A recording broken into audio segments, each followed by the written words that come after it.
बात करेंगे भारत कनाडा के रिश्तों की। दिन ब दिन डिप्लोमेटिक टाइज खराब होती जा रही हैं। खालिस्तान प्रेम में कनाडा के प्रधानमंत्री जस्टिन ट्रूडो का असली चेहरा दुनिया देख रही है। असली चेहरा उनका दुनिया के सामने आ गया है। सियासत चमकाने के लिए जस्टिन ट्रूडो ने भारत के कनाडा के रिश्तों को निचले स्तर तक पहुंचा दिया है। गर्त में लेते गए हैं भारत और कनाडा का जो रिश्ता है।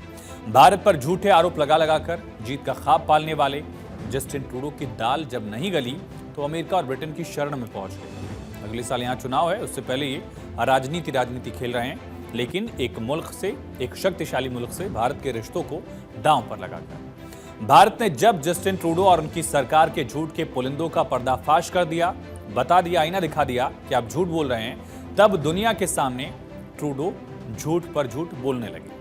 खालिस्तानी आतंक के निज्जर हत्याकांड पर भारत और कनाडा के बीच संबंध खटास में खराब हो गए। भारत ने जब कनाडा के आरोपों का जवाब दिया, जस्टिन ट्रूडो की पोल खोलने लगी, तब कनाडाई प्रधानमंत्री ट्रूडो अब बैकफुट पर दिख रहे हैं। सिर्फ हम कह नहीं रहे हैं, इसका तथ्य है। उनका जुबान अब सच के साथ दरअसल एक पहलू आ चुका है।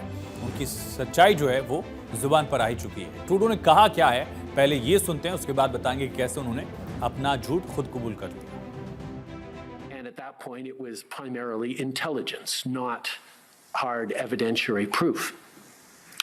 So we said, well, let's work together and look into your security services and maybe we can get that done. No, we're not doing that. Their asks of us was, well, how much do you know?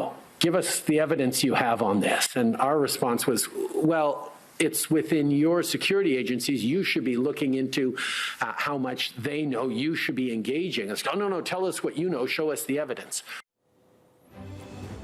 Trudeau ने खुद के ही झूठ का खुलासा कर दिया है, पर्दाफाश कर दिया है। फॉरेन इंटरफेरेंस कमीशन के सामने अपनी गवाही में जस्टिन ट्रूडो ने खुद कबूल कर लिया उनके पास कोई सबूत है ही नहीं। ट्रूडो के कबूलनामे पर भारत सरकार ने भी तीखा हमला किया है।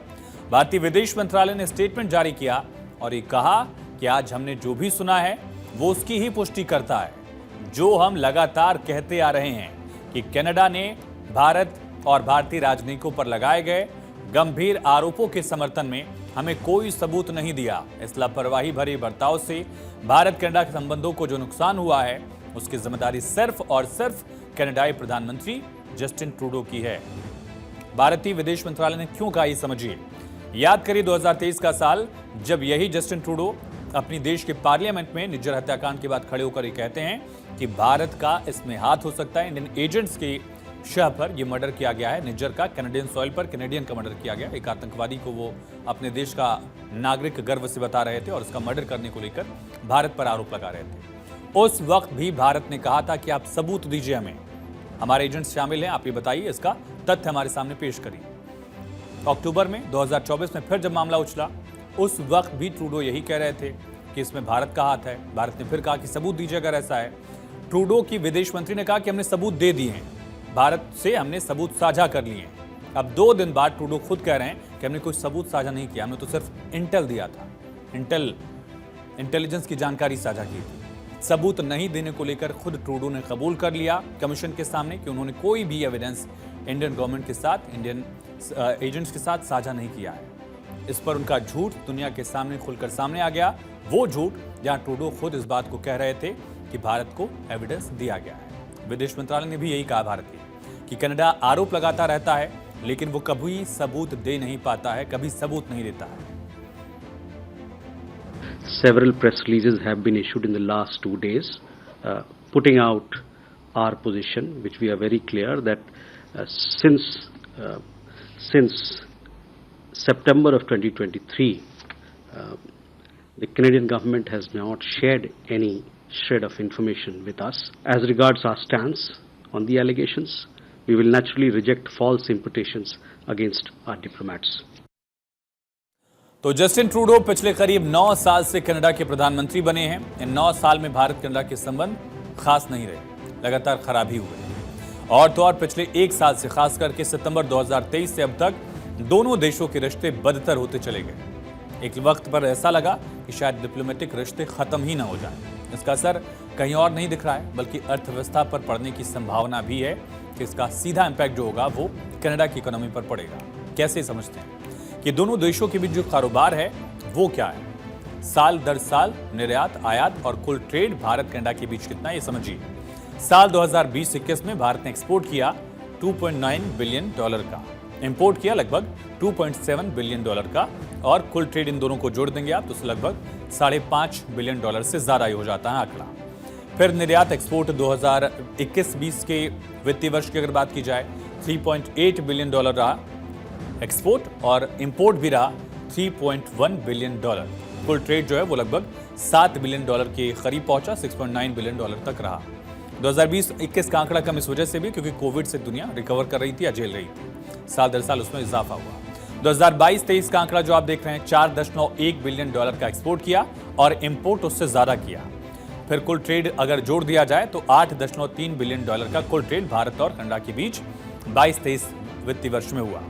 जो पिछला वित्तीय वर्ष गुजरा है 23-24 का, उसमें निर्यात एक्सपोर्ट रहा $4.4 बिलियन का और इंपोर्ट रहा $4.5 बिलियन का।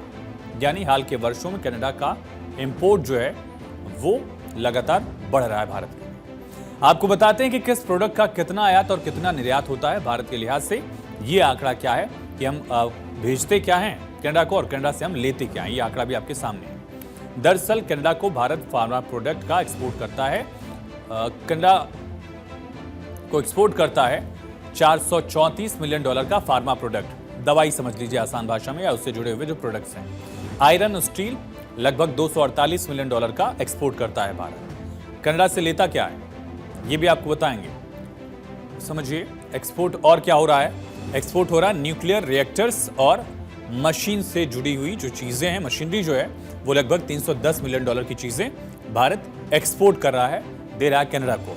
इलेक्ट्रिकल मशीनरी भी भारत लगभग $220 मिलियन की हर साल कनाडा को भेजता है। इसके अलावा ऑर्गेनिक केमिकल्स जो हैं वो भी 178 मिलियन के भारत कनाडा को देता है। लेकिन इसके बदले में कनाडा से आता क्या है हमारे देश में, ये आंकड़ा भी जरूरी है। खाने योग्य सब्जी जो है $930 मिलियन की सब्जियां भारत मंगाता है, कोयला और तेल प्रोडक्ट लेता है, फर्टिलाइजर उर्वरक जो है, आयरन स्टील, पेपर और पेपर बोर्ड भी भारत कनाडा से मंगाता है। एक बड़ा हिस्सा इंपोर्ट्स में पेपर और पेपर बोर्ड का भी है। इसके अलावा एक बहुत बड़ा फैक्टर है, ये तो इकोनॉमी पर सीधा असर हुआ, लेकिन कुछ असर जो है, इम्पैक्ट जो है वो इनडायरेक्टली पड़ेगा, थोड़ा सा स्लो पड़ेगा।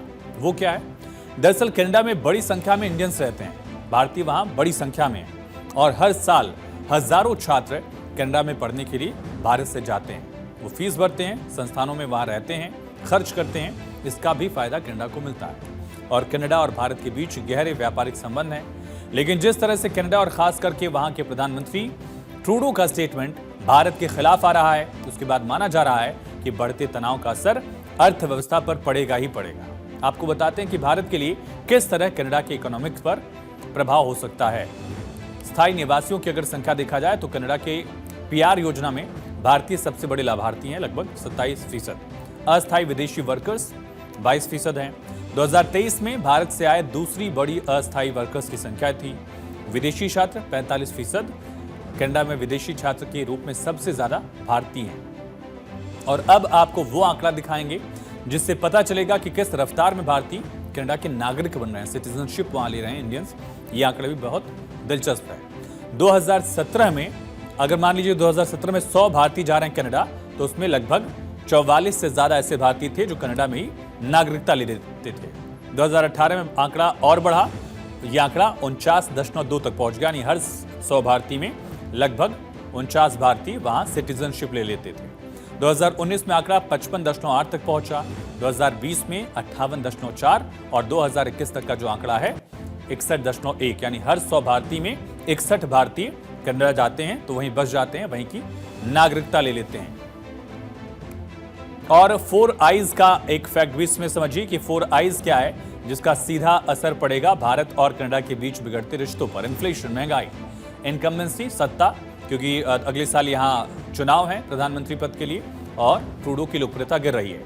इमिग्रेशन, अप्रवास, जो माइग्रेशन है, आइडेंटिटी, पहचान का भी एक मुद्दा है। और ये 4 आई जो हैं ये काफी असर डालने वाले हैं और उनका असर जो है, डिप्लोमेटिक रिलेशंस का असर जो है इन 4 आईज पर भी पड़ेगा ही पड़ेगा।